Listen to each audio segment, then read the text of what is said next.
Hi everyone, and welcome to Training for Life Redeemed. I'm your host Dan. Today, as always, I'm here with my father David Jackson.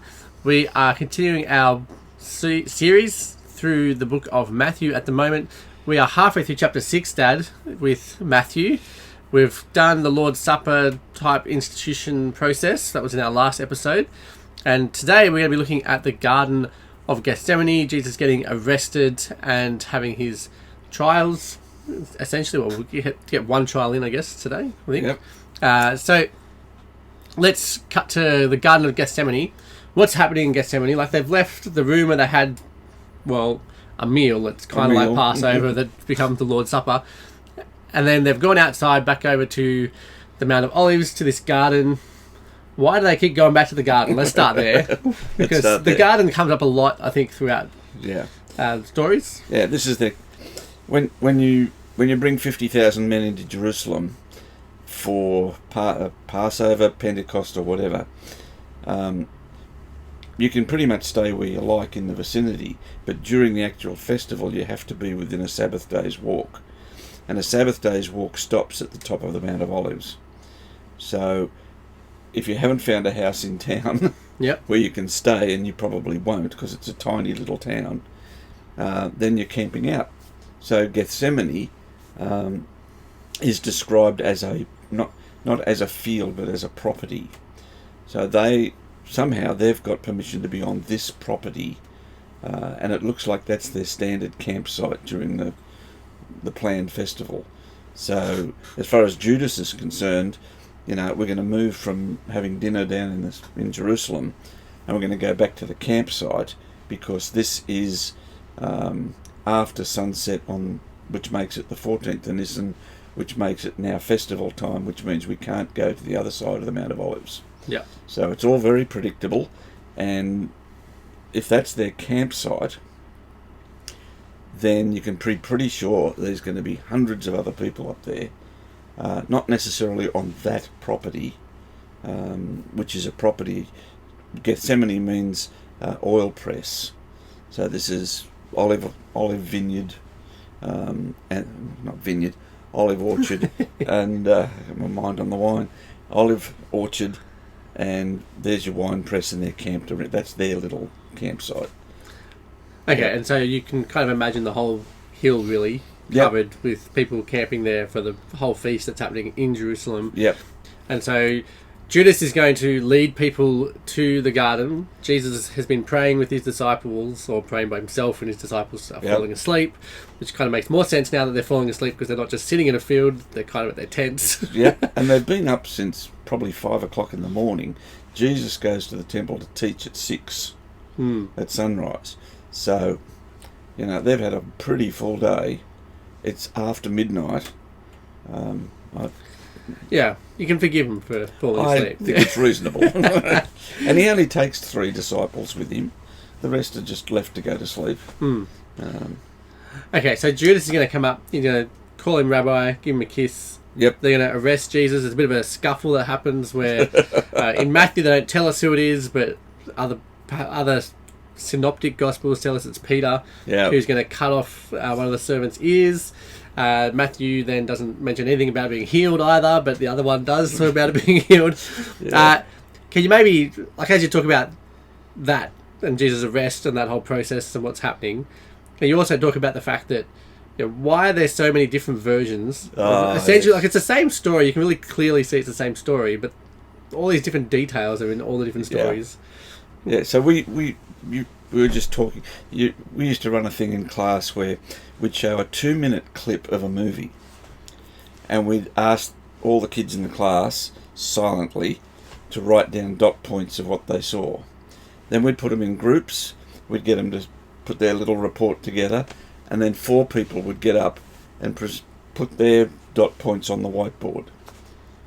And you sit back and you just watch. They saw 2 minutes, and this one saw the umbrella, and that one, didn't or reported somebody else in the scene, and it was like you've got bits and pieces in different reports. And a very brilliant man by the name of Richard Bauckham wrote a book called The Eyewitnesses, and he says it's one of the marks of the the veracity, the truthfulness that you've got eyewitnesses, is that each one is going to see something different. If they all told exactly the same story, it's a con. It's like the police. If all the reports are word for word the same, you've put this little plot together. Yeah. But when you read the Gospels, I just love it. I was in Mark's Gospel.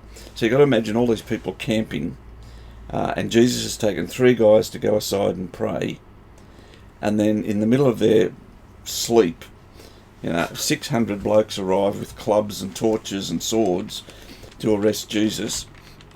Some poor fella jumps out of bed, loses his wrap around the middle, and does a streak right across the scene. Mark notices, actually it's Peter. Mark's writing up Peter's memoirs. Peter remembers it, and the other guys are focused somewhere else, and they missed it. And you go, this is the reality of, getting a bunch of guys who were there writing their account, and some saw this and some saw that. So when you put it together, it's three-dimensional, which is really exciting. But I really like the way Peter stars in this whole movie, because I'm so glad he's one of the disciples. Well, let's continue to work through. Jesus has been arrested. He's going to then be taken to Caiaphas' house. Now, Caiaphas, from what you've been talking about with me earlier, Caiaphas is the high priest according to the Romans. Yep. And Annas is the high priest, that's the actual high priest according to the Jewish process, because you're high priest for life. And so Jesus gets taken to Caiaphas for this trial, but also, I know in other accounts they talk about Annas, and halfway through this story when it talks about high priest tearing robes, it's more likely to be Annas, because that's what happens in the other stories. Yep. Than what's happening in this one. We just don't get Annas mentioned in this one. So why is Jesus getting taken to Caiaphas and not just straight to the council? Like there's meant to be a proper trial, right, of the whole Sanhedrin, shouldn't it? This in lots of Bibles and sermons you'll hear this is how many trials Jesus had. This isn't a trial. So all that's happening here is that the Sanhedrin guys have made up their mind that they're going to kill Jesus. Problem is we've got to find out how we're going to do that, because we can get him convicted for blasphemy, but the Romans couldn't care a hoot about blasphemy. Okay, that's no threat to Rome. The only thing that's going to only Rome can issue the edict the order to kill him. We know from the later part of the story that there's 3 guys scheduled to be crucified on Passover morning. And you know that that's timed because the Roman governor is saying, there's 50,000 extra men in town, I've got 3,000 garrison troops. You guys want to start any trouble? Check these guys out on the way in. Okay? They're up there naked, nailed to a bit of wood, screaming. That's what's going to happen to you. Yeah. If you want to cause any riots. So they're scheduled. These guys are coming together and saying, if we work quickly, we can get Jesus nailed up with them. But what are we going to charge him with that is a threat to Rome? And blasphemy won't cut it. That's all they've got is blasphemy. So in the midst of this interrogation, they're trying to get Jesus to say something that they can then take to the Roman governor and say, he is a threat to Rome. And God bless him. The big question is, are you the Christ? Are you the Christ, the King of the Jews? So if you are a king, there's actually a Roman law that says, I think it was issued by Claudius, issued earlier, that said if you claim to be king, you are claiming that Caesar isn't. So nobody's allowed to call themselves king like that. And so this is a charge against Jesus. We heard him say, I'm going to sit on a throne, so that makes him a king, but the throne is in heaven, not in Jerusalem. Yeah. So now they've got him. Yeah, and I think it's funny that they get, the quote here from the Old Testament is from Daniel 7, which is talking about his, enthronement going up in clouds to be enthroned next to the Father, and just like... He's not even going to be in town. No. Bit ridiculous, but that's all right.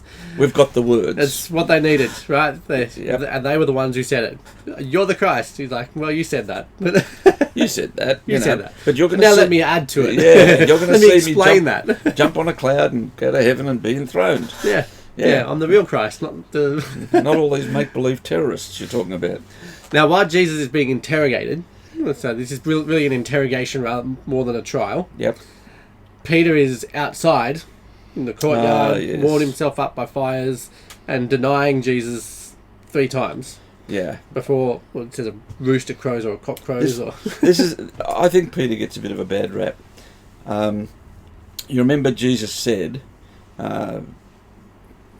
you guys are all going to run away. Jesus actually wants them to run away. He says to the arresting mob, it's me you want, let these guys go. He wants his disciples to survive because they're going to do the gospel mission.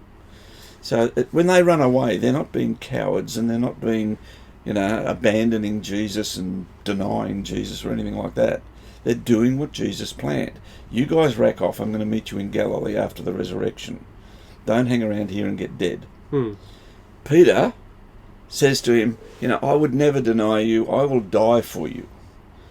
And we think, Peter, you're a ratbag because you went on and you denied him 3 times. Yeah, but he's one of the 2 that actually go to the interrogation area. Yeah, but before that, there's 600. It says actually in one of the other accounts, this is a cohort of the temple police that have come to arrest Jesus. That's 600 men. 500 men, 600 men. They've got swords and clubs. Peter pulls out a sword and takes the whole lot on his own. And we know that the guy that he attacked is the servant of the high priest. The servant of the high priest is probably the commander of all of this stuff. So Peter has taken out an 18-inch sword, done a mighty swing at this guy's neck. The guy's ducked sideways, and he's taken his ear off. He came that close to doing him. And this, if he did him, there's 400 other guys who are going to take Peter out. He's not a coward. Jesus says, hang on, stop. Put the ear back, put the sword away, you get out of here. Just take me, leave him alone. And then, where does that leave Peter? What am I supposed to do? I've got to just go along with Jesus getting arrested and killed. So he and John follow Jesus down to the high priest's house. John gets to go in. Peter, because he knows the high priest. Peter's stuck sort of with the servants. And then you go through this process of them recognising that he was with Jesus.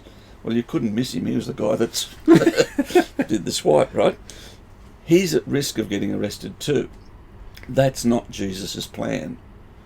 So you just see Peter take one step back, and then leave. And each time he's in the confusion, I'm not part of this. And then you just see him collapse. He's just confused and overwhelmed, but he's the guy that's going to go back to Jesus. He's the guy that will be there at the resurrection, and he's the guy that'll be up there in Galilee, jumping off the fishing boat, swimming to Jesus, and having the relationship re-established. I mean, he hasn't quit Jesus. If he can go through that, there's hope for the rest of us. Well, that's the end of this episode, everyone. Thank you so much for coming and joining us. If you enjoyed this episode, we would love for you to leave us a review. If you want to grab the study notes for this episode, you can head over to trainingforliferedeemed.com/84, and then make sure that you hit the subscribe button so that you come back and join us again next week when we look at Matthew chapter 27.